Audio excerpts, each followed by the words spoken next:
कुणी डाव साधून घेतला आणि कुणी नाही. रात्रीच्याला काम केलं. माणसं झोपेत असताना सर्व.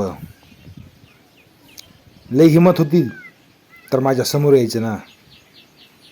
असं झोपेत धोंडा टाकणं, एका लक्ष्मीला असं जाळणं योग्य आहे का?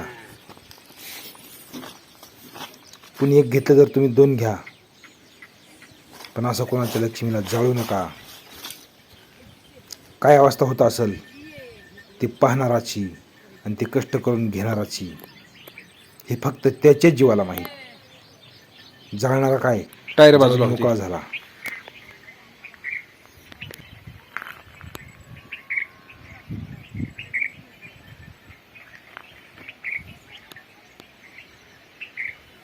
देवापुरत जाळे किंवा जळावे ते देवाला माहीत. घेईन देव द्यायची त्याला बघून. यालाच म्हणतात की जगाला हसवणारा आणि हसणारा माणूस आतून मात्र तुटून गेलेला असतो. तीच ह्याच गोष्ट आहे.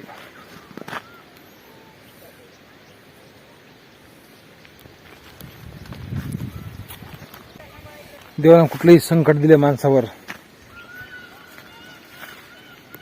त्याला पाठ देऊन पुढे चालायचंच काम आहे. कारण जो संकट देतो तोच एक दिवस या संकटातून बाहेर पण काढतो माणसाला.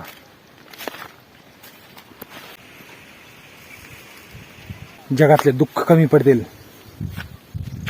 एवढी सहन करण्याची पण ताकद आहे माझ्यात.